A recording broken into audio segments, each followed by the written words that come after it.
Buenos días, estamos en la jornada de industrialización y edificación. Mi nombre es José Antonio Tenorio, yo trabajo en el Instituto de Ciencias de la Construcción Eduardo Torroja del CSIC y voy a empezar a hablar pues, de industria y madera. Yo soy científico titular del Grupo de Investigación Construcción Avanzada y Sostenible y participo de este proyecto de investigación, así como en otras iniciativas em,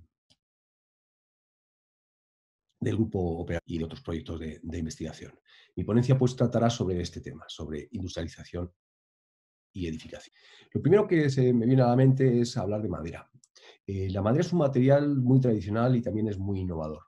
Si hablamos de industrialización, no podemos dejar de pensar en otros dos conceptos que están totalmente ligados y que son totalmente actuales, que es la innovación y la sostenibilidad.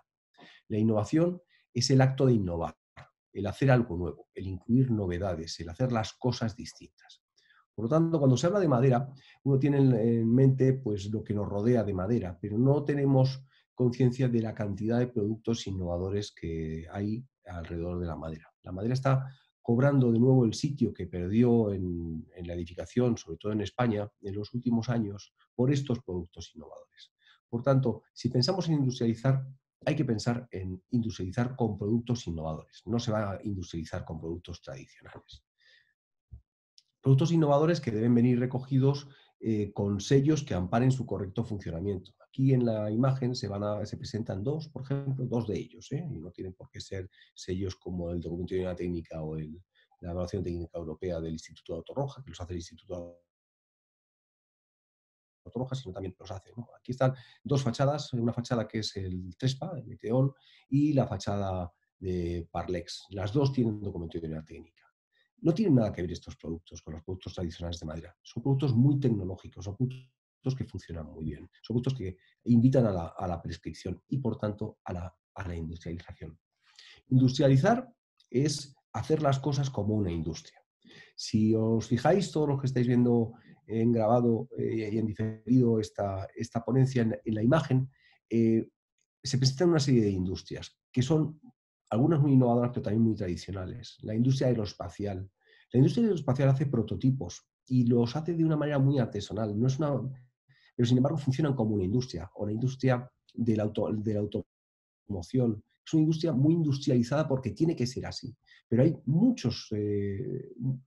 hay casos en los que los productos industriales de alguna se mezclan con los productos tradicionales. Porque industrializar es hacer las cosas como una industria, no es hacer series, no es hacer eh, tiradas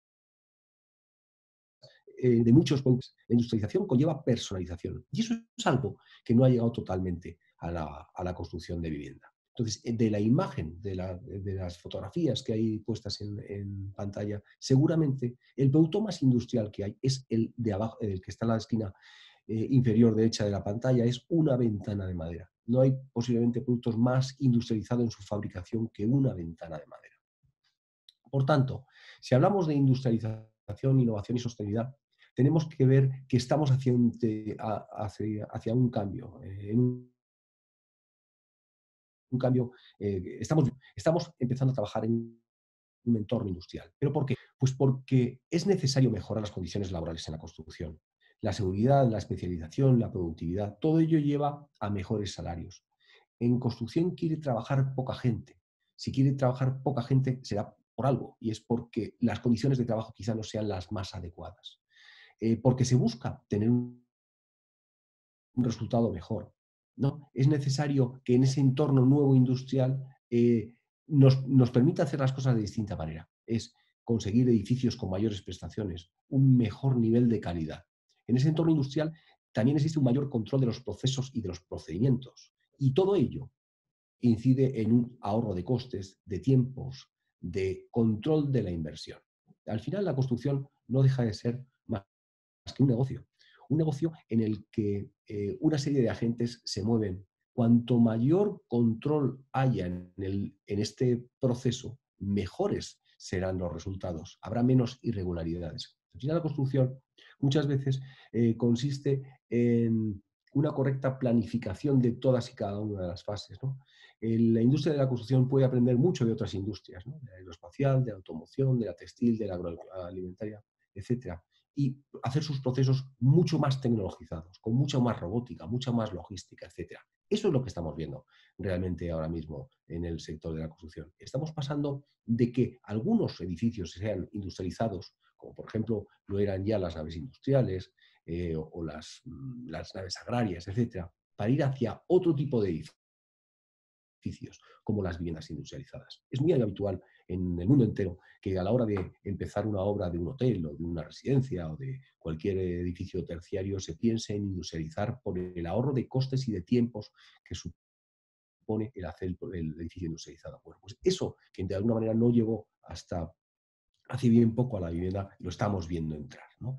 La construcción, siempre hemos dicho que es una industria de hacer prototipos. Eso no quiere decir hacer series de elementos todos iguales, sino que todos los productos sean distintos. Bueno, pues al industrializar se puede incluir la diversidad dentro del proceso.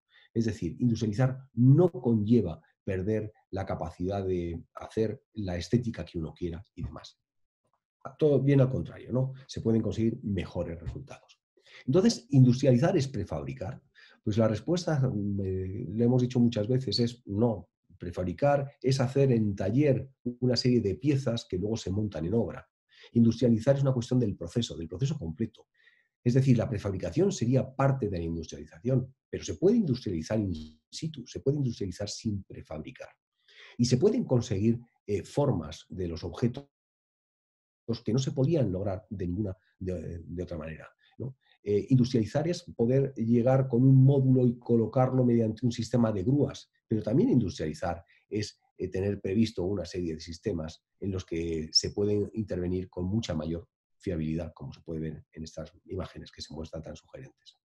Por lo tanto, esto es una cuestión de sistemas constructivos que van cambiando a lo largo del tiempo. Y volviendo a hablar sobre madera, que no creo que lo haya dejado de hacer en todo momento, industrializar es cambiar los procesos constructivos ancestrales que se tenían sobre la madera para construir de otra manera.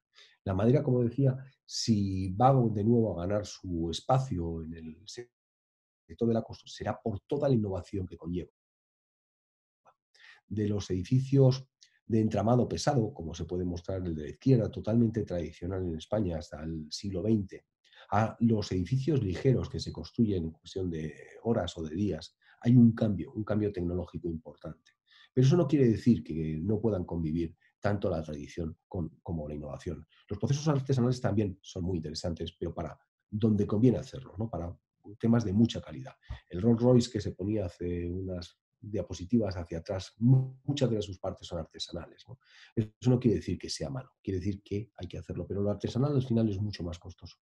Con ello quiero decir también que no es más barato hoy por hoy hacer todo industrializado. La industrialización es cara. ¿Por qué? Pues porque de alguna manera no se han roto las curvas de aprendizaje, porque de alguna manera cuando se industrializa se busca un producto mucho mejor que el que se hace de forma artesanal y se están comparando cosas distintas. Industrializar es caro, pero a la larga, en el ciclo completo, quizá no lo sea tanto. Por tanto, en esta evolución de los edificios se pasa de tener unos barracones, por ejemplo, como los de Peter Nosman de los barracones Nielsen a edificios o viviendas que pueden construirse casi por el propio usuario. Eso en parte es industrialización, ¿no? O el conseguir edificios que se montan en cuestión de horas o de días, porque vienen casi todas las piezas dispuestas desde una industria, desde un entorno industrial preestablecido, con lo cual da mucha más garantía. Por otra parte, si hablamos de industrialización, no podemos dejar de pensar en sostenibilidad. Y si hablamos de madera, tampoco. La madera y la sostenibilidad están muy ligadas porque es un recurso natural.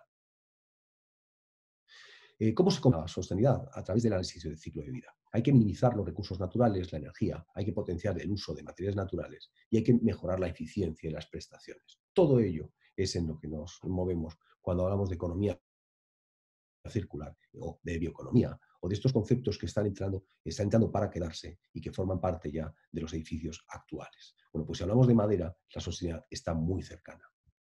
Por tanto, como resumen, en un entorno cambiante, con una crisis de la que estábamos saliendo en el 2006 y nos hemos vuelto a sumir en una crisis quizá más profunda por el tema del COVID, pero que esperamos todos que esto sea pasajero, en el que se quiere tener unos edificios con mejores prestaciones, con mejores sistemas de calidad, más fiables, con menos defectos, en un entorno en el que hay menos mano de obra especializada, menos mano de obra para hacer las cosas artesanales, la tendencia cuál es? Es ir hacia aumentar la productividad, a intentar disminuir los riesgos en forma de defectos, errores, aumentar el utilizar materiales innovadores, el usar, el requerir mano de obra cualificada, es decir, hacer más atractiva la construcción para los que trabajan en ella. Y todo ello lleva hacia la industrialización. Industrialización que se va a ver apoyada desde, y no lo había dicho antes, con una herramienta que es la herramienta BIM, Building Information Modeling, del que solo voy a presentar una pequeña diapositiva. No es una jornada sobre BIM, sino sobre industrialización. Y BIM no es más que una herramienta que ya hoy por hoy es eficaz y que se está utilizando. Pero lo que me gustaría enseñaros a todos es que la industrialización es algo que llega para quedarse, pero es algo que no cabe otro camino ya. Ya no creo que volvamos a hacer los edificios como se hacían hace muchos años, porque no va a haber de nuevo esa cantidad de mano de obra, o esperemos que no la haya, dispuesta a trabajar en unas condiciones que no sean las adecuadas. Es decir, queremos condiciones mejores de trabajo y queremos mejores edificios. Y todo eso lleva a la industrialización. Entonces, ¿cómo se puede potenciar el uso de soluciones industrializadas, en este caso de madera, porque estamos en el entorno del proyecto Madera? Pues diseñando una serie de soluciones, que es lo que hemos hecho en el grupo operativo y que en esta segunda parte de la presentación que estoy haciendo ahora voy a contar. Las soluciones constructivas que hemos hecho en madera como propuesta de grupo operativo. Y de paso contaré algo del grupo operativo, porque hemos pensado que en cada una de estas jornadas se pueda contar algo de lo que hemos hecho en el proyecto. Por tanto, la pincelada sobre BIM, que es, el BIM es un entorno de trabajo n-dimensional, porque no es un entorno en el que solo figura el gemelo digital del edificio, sino también hay temas de plazos, de costes, de formas de construir, etcétera, incluidas dentro de lo que es Building Information Modeling, incluidos dentro de esa gran base de datos. BIM es un entorno de trabajo en el que van participando cada uno de los agentes, sumando cada una de sus aportaciones. Para hablar del grupo operativo, lo que me gustaría decir primero es que es un proyecto financiado por el Fondo del Programa Nacional del Desarrollo Rural a través de los fondos FEDER y del Ministerio de Agricultura, Pesca y Alimentación. El proyecto consiste, su objetivo final es el tener una herramienta para la selección de productos de madera. ¿Por qué? El por qué se ha hecho esto así. Al final, si de lo que se quiere es tirar de materiales naturales, tenemos que conseguir que los prescriptores los utilicen correctamente, que no haya barreras a la utilización de estos productos. ¿Y qué manera mejor que dar información, ¿no? Eso es lo que se ha intentado hacer con Grupo Operativo. Los miembros del Grupo Operativo son España, la Universidad de Córdoba, que es el organismo que coordina el proyecto, el INIA, BJ de Service, el CSIC, en el que yo trabajo, Eduardo Roja, Cuba Innovación con Thermochip, AENOR y Validea, y tenemos tres socios colaboradores, que es Maderia, Sociedad Española de Madera, COSE, la organización de salicultores, y Madera Sabad. El proyecto tiene como objeto el poner a disposición de una herramienta para proponer productos dentro de sistemas y que se pueden utilizar fácilmente por los prescriptores. Es decir, crear un mayor conocimiento del material. El objetivo, al final, es posicionar a la madera por sus valores ambientales, pero también por sus valores técnicos. La madera es un producto de construcción que se lleva utilizando de toda la vida, es absolutamente fiable y se puede utilizar sin ningún tipo de problemas en construcción. Tenemos tres objetivos en el proyecto. Posicionar la madera dando información, datos técnicos fiables sobre estos productos, demostrar que esos productos de madera tienen unas cualidades en cuanto a la excelencia ambiental como producto de construcción mediante análisis de ciclo de vida, y declaraciones ambientales de producto y posicionar mediante una herramienta esa transmisión de la información, que se contará también en sucesivas ponencias y demás y se presentará. Por tanto, esa información técnica de los productos que viene a través de fichas, ya se ha contado también en alguna otra charla, se han desarrollado soluciones constructivas que integran productos de madera.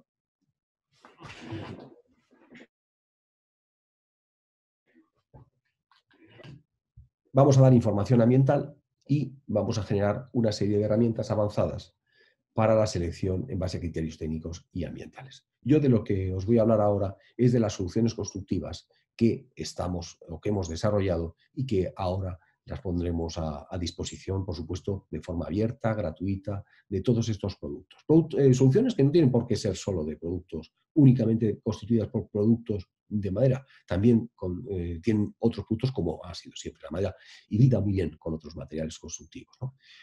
Como antecedentes, hace años hicimos en el Código Técnico un catálogo de métodos constructivos. Ese catálogo de métodos constructivos, en el año 2010, cuando salió al poco de salir el Código Técnico de Edificación, venía a alimentar de soluciones el conjunto de soluciones constructivas habituales que se utilizaban en la arquitectura en España. Como se pedía un salto en cuanto a las prestaciones importante, había que, de alguna manera, dar herramientas a los prescriptores para que pudieran prescribir soluciones con una garantía de que iban a cumplir las prestaciones que se les estaban requiriendo. Me refiero sobre todo a temas acústicos, ¿no? Se había pensado en dar un salto importante en los valores acústicos de la vivienda en España y hacía falta demostrar mediante soluciones que aquello era cumplible. Bueno, pues en ese catálogo inicial entraron varias soluciones de madera. En concreto entraron 6.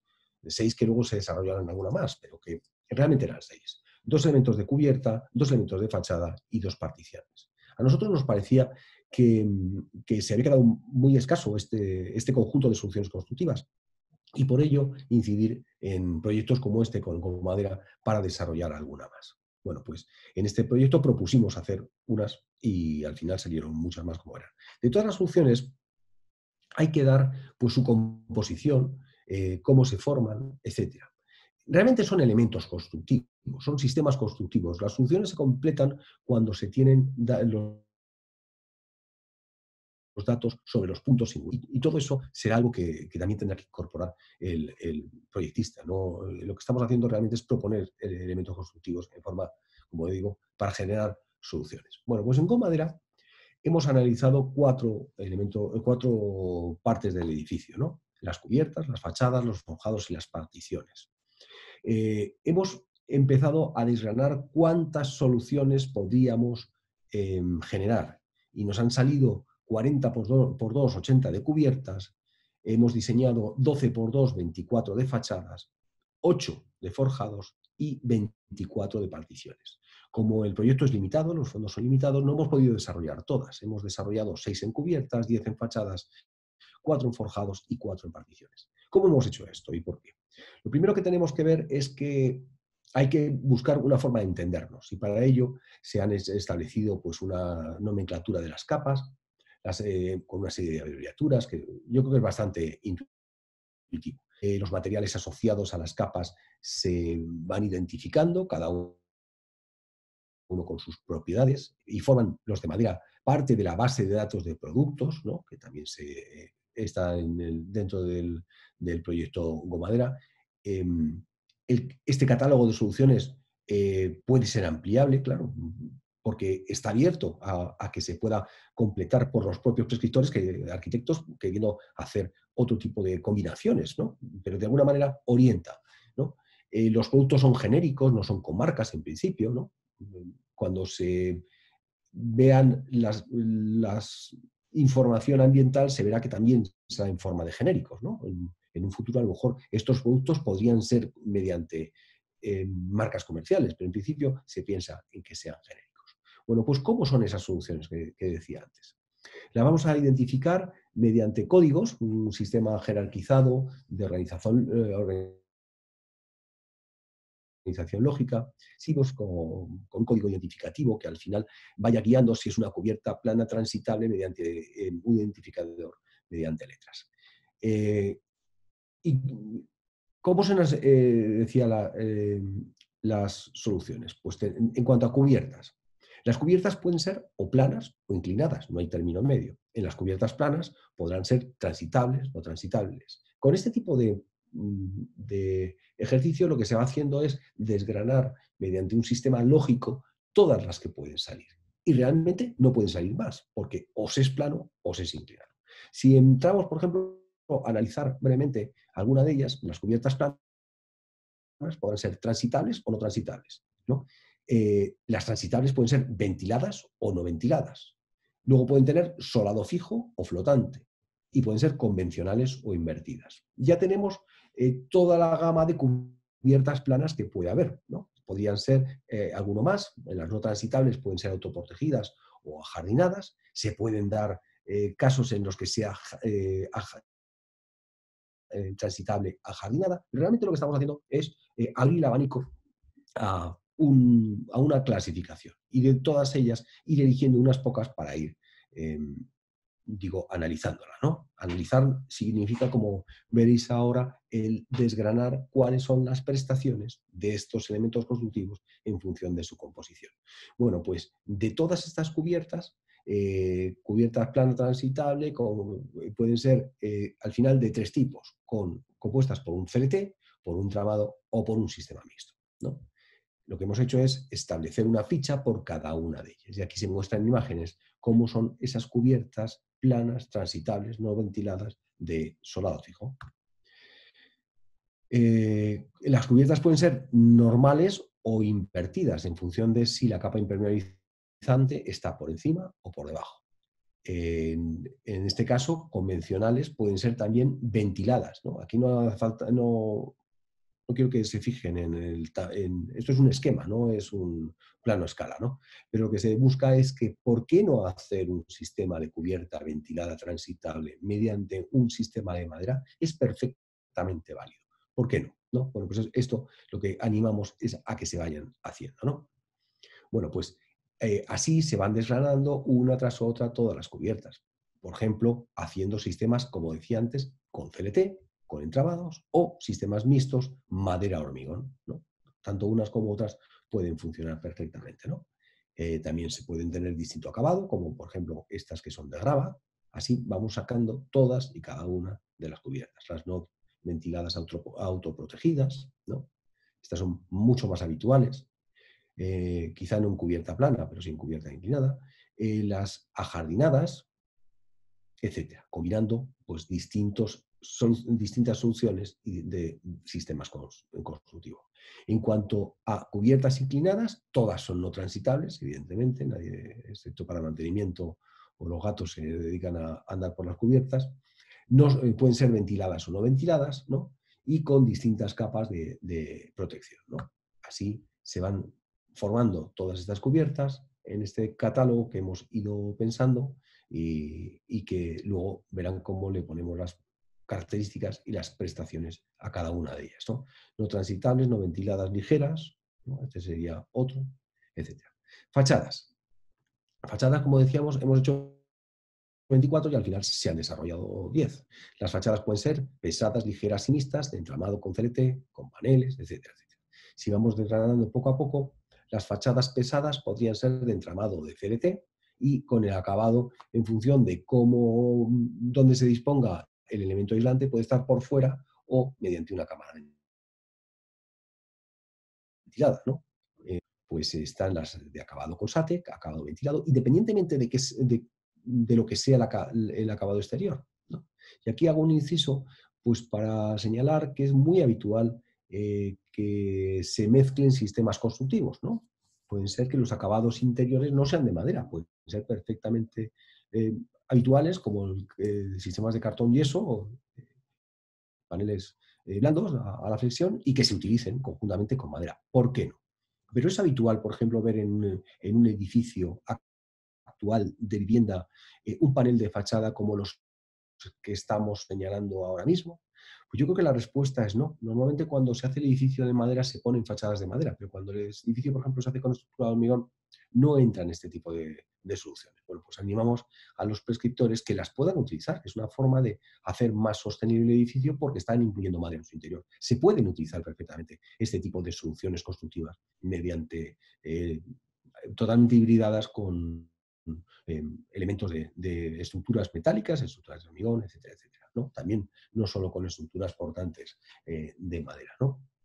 Bueno, fachadas ligeras pueden ser de entramado o de paneles, lo mismo decimos de ellas. Hay muchas veces que se está haciendo un uso excesivo de los elementos como el CLT, cuando conlleva el tener una gran cantidad de madera y no se ha entrado a utilizar estructuras de entramado. El entramado es muy tradicional en España, pero es el entramado pesado, el entramado desde hace muchos años, pero el entramado bien puede funcionar muy, muy, muy bien y muy correctamente. Además, no hace falta darse, más que mirarlo para darse cuenta de la cantidad de aislamiento térmico que cabe al mismo espesor dentro de una fachada de madera entramado. Es impresionante, es que la fachada entera prácticamente es aislamiento, ¿no? Y en ciudades en las que el suelo es tan sumamente caro, el disponer de una fachada con un menor, pues también permite hacer el espacio interior mayor, ¿no? Más metros cuadrados útiles, ¿no? La fachada ahorra dinero porque es más estrecha. Bueno, también hay fachadas mixtas que pueden ser perfectamente válidas, ¿no? Con cualquier tipo de elemento, sea portante o no, pues pesado. En cuanto a forjados, siempre se ha pensado que el forjado de madera no es suficientemente válido para construir, ¿no? Aquí hemos pensado en 8, se han desarrollado 4. Muchas veces lo que se busca cuando se hacen forjados de madera, se está pensando en viviendas unifamiliares que no existen exo aéreo, ¿no? En cuanto a ruido aéreo y impactos entre el piso superior e inferior, porque es el mismo, ¿no? El usuario. Pero también se puede utilizar vivienda en altura con forjados de madera. Eso es lo que hemos querido desarrollar. Bueno, pues los forjados que se han propuesto son de entramado, de CLT y mixto, tanto con estructura vista como oculta, simples o dobles, etcétera. Si vamos desgranando cada uno de ellos y mostrando algún ejemplo, el forjado de entramado de estructura vista y de estructura oculta podría ser algo así, ¿no? En el que se pone que la parte resistente se le confiere a la parte de madera y luego tiene unos elementos superiores pues que le dan las prestaciones, sobre todo de estanquidad y de aislamiento frente al ruido. Forjados de CLT, tanto simples como dobles, ¿no? Que se están utilizando ya en edificación en España y que están dando bastante buen resultado, o forjados mixtos en los que la capa de hormigón también colabora. ¿Cómo no se van a poder utilizar este tipo de elementos, ¿no? Es muy habitual en rehabilitación de edificios que se haga, bueno, pues en obra nueva también es muy lógico que se vayan haciendo. Y en cuanto a particiones pasa lo mismo que en cuanto a los forjados. Muchas veces se piensa que las particiones de madera no tienen las prestaciones suficientes como para conferir las prestaciones tan altas que pide la reglamentación española en cuanto a aislamiento frente al ruido aéreo. Eso no es del todo cierto. En ese sentido, distinguimos en particiones verticales la tabiquería de la separación entre usuarios y de nuevo vemos como una doble vía el ir hacia elementos masivos o ir hacia elementos más ligeros, hacia CLT o hacia elementos montantes, con acabados simples, acabados dobles, incluso acabados triples para mejorar la acústica y demás, ¿no? Y desgranando algún ejemplo de soluciones de tabiquería, pues podía verse tabiquerías formadas, por ejemplo, con CLT, como son las que se están mostrando, que normalmente vienen asociadas a cuando el edificio está concebido entero con elementos de CLT, ¿no? De toda la estructura, porque se utiliza la capacidad portante de este material. Pero, ¿por qué no hacer también esto mismo con montantes verticales? Esto que en construcción en España es algo totalmente inusual, en Estados Unidos, por ejemplo, es totalmente habitual que las paredes internamente estén hechas de madera. También es que las casas muchas veces están hechas enteras de madera, están construidas por paneles. Pero ¿por qué no hacer este tipo de elementos en tabiquería de madera existiendo otro tipo de estructura o otro tipo de edificio, ¿no? En separación entre usuarios, como decía, vamos a soluciones mucho más robustas. Es absolutamente necesario, porque si no, no conseguiremos los niveles de ruido de aislamiento que se están promoviendo dentro del código técnico, ¿no? Aquí se ve pues, cómo son las particiones con CLT y también cómo serían las soluciones que se están pensando con elementos de montantes y demás, elementos al final de entramado ligero. ¿Cómo son las fichas? Pues las fichas tienen al final un sistema de codificación, el que se ve arriba con una serie de dibujos, al final tendrán una planta o un alzado y tendrán un 3D, una composición constructiva de este elemento que no tiene por qué estar eh, únicamente compuesto por elementos de madera, como se ve, una parte de caracterización de materiales y una parte de caracterización de prestaciones, ¿no? Como se puede ver aquí.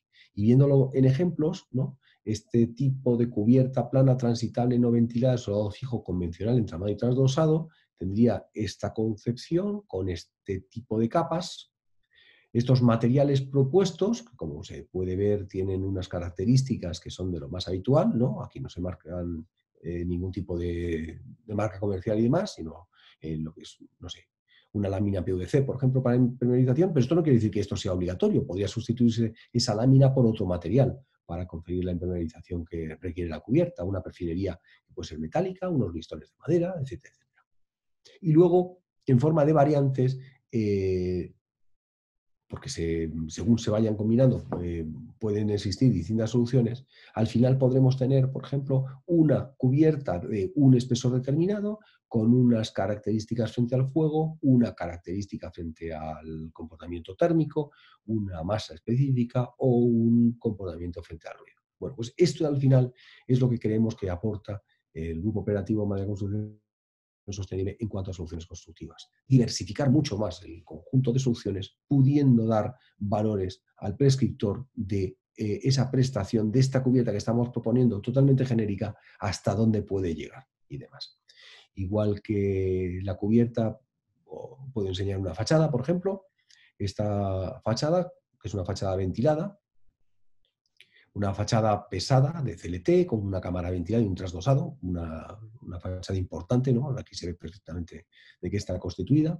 Estos serían los elementos de los que se compone y en función de sus dos variantes que están marcadas aquí, pues tiene un comportamiento frente a la humedad, ¿no? Todo acorde con código técnico, como creo que el que utiliza este tipo de catálogos pues está acostumbrado, un grado de impermeabilidad 5, con una transmitancia suficientemente baja, como pues se puede ver, claro, es bastante aislante. La madera tiene también esa propiedad, ¿no? Muy, muy aislante, ¿no? Que contribuye al aislamiento, una masa y un comportamiento acústico que es suficientemente bueno como para poder cumplir la normativa española, ¿no? La reglamentación del Código Técnico de la Edificación. Igual pasaría con un forjado, ¿no? Que se presenta aquí, forjado de CLT eh, con un techo suspendido, ¿no? Trasdosado, pero vamos, un techo lo que tiene, con esta caracterización de materiales y con estas prestaciones que se da tanto de comportamiento frente al ruido aéreo como a ruido de impacto, con una serie pues de premisas que hay que tener en cuenta y demás, y eso. ¿Son industrializadas estas soluciones? ¿No? Una partición también, por terminar de hacer una de cada, también. Bueno, pues estas son las que hemos puesto. ¿Son industrializadas estas soluciones? Pues la respuesta es que depende. Si se fabrican prefabricadas, nadie lo tendría en duda. Si se fabrican in situ, alguien podría pensar que no. Pero la respuesta que yo doy es que sí, están pensadas para ser industrializadas, para que vengan perfectamente despiezadas, para que haya los mínimos cortes en obra, para que se construyan de la forma más industrial posible, de la forma más rápida, tanto in situ como en taller. Bueno, pues esta es la contribución en cuanto a soluciones constructivas que se han desarrollado por el Grupo Operativo Madera Construcción Sostenible y en el que hemos estado trabajando y demás. Y por mi parte nada más. Muchas gracias y espero que les haya parecido bien.